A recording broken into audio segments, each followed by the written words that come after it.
இயேசு கிறிஸ்து பத்தி நான் பேசும்போது நான் உண்மையே மிரண்டு போறேங்க. தெய்வமாக இல்லை, 29 வருஷங்க அவர் ஒரு கார்பெண்டருங்க. அவர் ஒரு யூதர். 28 வருஷம். 33வது வருஷத்துல 4வது வருஷத்துல சமூக அதிகாரத்தினால் கொலை செய்யப்படுகிறார். ஜஸ்ட் 4 years, 3.5 தான். என்ன செஞ்சார்? அதிகாரத்திற்கு எதிராக அவர் என்ன செய்தார்? எனக்கு கேட்டா, சர்ச்சுக்குள்ள நுழைஞ்சு வியாபாரிகள் சர்ச்சுக்குள்ள இருக்க கூடாதுன்னு அடிச்சு உடைச்சு சாட்டை எடுத்து வெளியில அனுப்புறார். வழிபாட்டுத்தலம் வியாபாரத்திற்கான இடம் இல்லை என்று ஒரு குரல். எவ்வளவு பெரிய குரல் அது! எனக்கு அவரை பற்றி நினைச்சா ஏன் தெரியுமா ஆச்சரியம் இருக்கு. கன்னி மேரிக்கு பிறந்தவர். உங்களுக்கு தெரியும், அந்த காலகட்டத்தில் அப்படி ஒரு குழந்தை பிறந்தால் அந்த குழந்தை என்னவெல்லாம் சொல்லி இருப்பார், எப்படியெல்லாம் அந்த குழந்தை வளர்ந்திருக்கும். ஆனால் அவர் வாழ்ந்த வாழ்க்கையிலும், அவர் எழுப்பிய சில கேள்விகளிலும், அவர் மாற்றியமைத்த சில வழி சூழலிலும் இந்த உலகம் என்ன தெரியுமா பண்ணுச்சு? இந்த உலகம் தன்னுடைய கேலண்டர் இருக்குல்ல பிள்ளைகளா, ஒரு மனிதனுடைய வாழ்க்கை எவ்வளவு பெரிய வெற்றி என்றால், இந்த உலகம் தன்னுடைய வரலாறை இந்த குழந்தை பிறப்பதற்கு முன், இந்த குழந்தை பிறப்பதற்கு பின் என்று மாற்றி அமைத்தது என்றால், அவ்வளவு பெரிய சமூக மாற்றத்தை தோற்றுவித்தவராக இயேசு கிறிஸ்து திகழ்ந்து கொண்டிருக்கிறார். இது ரொம்ப முக்கியமான செய்தி, குழந்தைகள் தெரிந்து கொள்ள வேண்டிய செய்தி. நீங்க எவ்வளவுதான் சொல்றீங்க, சமஸ்கிருத ஆண்டு சொல்றீங்க, ஹிஜ்ரி சொல்றீங்க, எல்லாம் தான் சொல்றீங்க. அப்படி சொல்லி காலேஜ் நடத்திருங்க பாப்போம். அப்படி சொல்லி கவர்மெண்ட் ஹாலிடேஸ் விட்டுருங்க பாப்போம். முடியாதுங்க. பர்த்டே அப்படி கொண்டாடிட்டு இருக்க பாப்போம். முடியாதுங்க. கிறிஸ்து பிறந்து இவ்வளவு வருஷத்துக்கு அப்புறமா நான் பிறந்தேன், கிறிஸ்து பிறந்து இவ்வளவு வருஷத்துக்கு அப்புறமா நான் செத்தேன். அதான் நமக்கு வரலாறு. இந்த வரலாறு இருக்கு இல்லையா, இதுதான் இயேசு கிறிஸ்து. இயேசு கிறிஸ்துவை பற்றி நான் யோசித்து பார்க்கிறேன். எல்லாருமே இருக்கிறாங்க. ஒரு சின்ன ஒரு சாதாரண ஒரு பெண், அந்த பெண் ஏதோ ஒரு ரூபாய் கொடுக்குறா, மற்றவங்க எல்லாம் நிறைய காசு கொடுக்குறாங்க. அந்த ₹1 கொடுத்தவங்க வீட்டுக்கு அவர் போறார், குடிசை வீட்டுக்கு போய் அவர் சாப்பிட்றார். அப்ப அந்த ஐஸ்வர்யவான் கேட்கிறான் ஒரு கேள்வி, நான் இவ்வளவு கொடுத்தேன், என் வீட்டுக்கு வரலையே, ₹1 தானே கொடுத்தா, அவ வீட்டுக்கு வந்தீங்கல்ல. அந்த சீர்திருத்தவாதி சொன்னார், நீ உன்னிலிருந்து ₹100 எடுத்து கொடுத்தாய், அவள் தன்னிடம் இருந்த எல்லா ரூபாயும் சேர்த்து ₹1 கொடுத்தாள். தானம்ங்கிறது என்னங்க? அள்ளி கொடுக்கறது இல்லைங்க, வலிக்க வலிக்க கிள்ளி கொடுக்கறதுங்க. வலிக்கணுங்க, கொடுக்கும்போது வலிக்கணும். இது இயேசு கிறிஸ்து. எனக்கு ரொம்ப பிடிக்கும் இயேசு கிறிஸ்து. ஏன் தெரியுமா? ஒரு பெண்ணை நின்று கல்லடிச்சு கொல்றதுக்காக ஒரு பெண்ணை சேர்க்கிறாங்க, கொண்டு வந்து நிறுத்திட்டாங்க, சுத்தி நிக்கிறாங்க, கல்லடிப்பட்டு அவ சாகணும், ஒழுக்கம் இல்லாத ஏதோ ஒரு காரியத்தை செஞ்சா. மண்ணில் எழுதுறாங்க மனுஷன், எல்லாரும் அவரை தான் பார்த்துட்டு இருக்காங்க. கீழே உட்காந்து மண்ணில் எழுதுகிறார், ஹீப்ரூவில் எழுதுகிறார். என்ன எழுதினார் தெரியுமா? உங்களில் எவன் பாவம் செய்யவில்லையோ அவன் முதல் கல்லை எறியட்டும். ஒருத்தனால அடிக்க முடியலையே கல்லெடுத்து. அழகிகள் கைதுன்னு தானே சொல்றாங்க, அழகன்கள் எங்கே போனார்கள்? அவர்களை பற்றி எந்த குறிப்பும் இல்லையே. அப்படித்தானே போடுறாங்க. பெண்கள் குறித்து தானே எல்லா வசைகளும். முதலில் பெண்ணுக்கான விஷயங்கள் நடைபெறுகின்ற பொழுது அதற்கான ஒரு சமூக குரலாக, தன்னை முன்னிறுத்தி கொண்ட குரலாக இருந்தது இயேசு கிறிஸ்துவின் குரல். நான் இப்படிதான் இயேசு கிறிஸ்துவை பார்க்கிறேன். எங்க பைபிள் என்பது ஒரு தேன் கூடுங்க, அது ஒரு தேன் கூடு. நீங்க படிச்சு படிச்சு பார்க்க உள்ள இருந்து தேனா நீங்க பிழிஞ்சு எடுத்திருக்கலாங்க. அதுல இருந்து இந்த பக்கம் அந்த பக்கம் பிரிக்கிறாங்களாம், சொர்க்கவாதி நரகவாதின்னு பிரிச்சுட்டாங்களாம். சொர்க்கத்துக்கு நீங்க எல்லாம் போனாங்களாம். அப்போ இவங்க கேட்டாங்க, கர்த்தாவே நாங்கள் ஏன் சொர்க்கத்திற்கு போகிறோம் என்றால் பைபிள்ல இருக்கு. அவர் சொல்றார், நான் நோய்வாய்ப்பட்டிருந்தேன், நீங்கள் என்னை பார்க்க வந்தீர்கள். நான் சிறையில் இருந்தேன், என்னை நீங்கள் விசாரிக்க வந்தீர்கள்.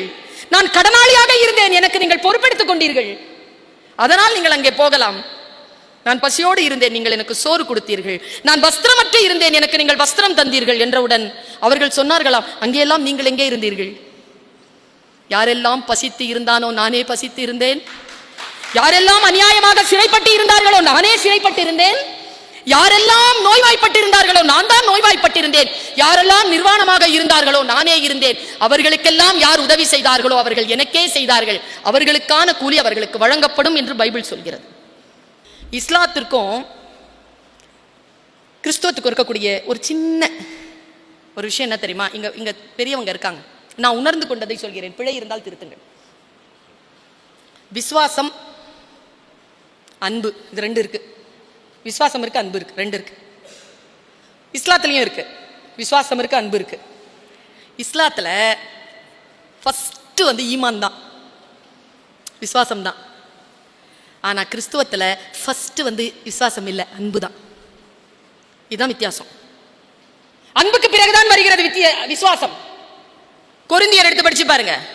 அன்பு சகலத்தையும் தாங்கும், சகலத்தையும் சகிக்கும், சகலத்தையும் நம்பும், சகலத்தையும்.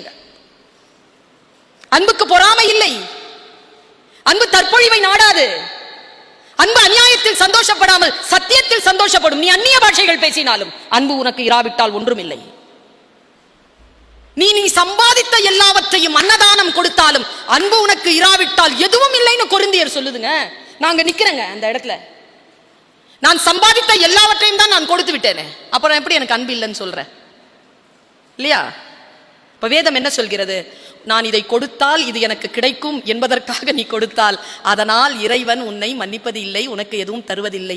அன்பு மனவயப்பட்டு நீ எதை செய்கிறாயோ அதுதான் இறைவன் காலடிக்கு போகிறதே தவிர நோக்கத்தோடு செய்யக்கூடிய எதுவும் போவதில்லை என்பது விளங்குகிறது.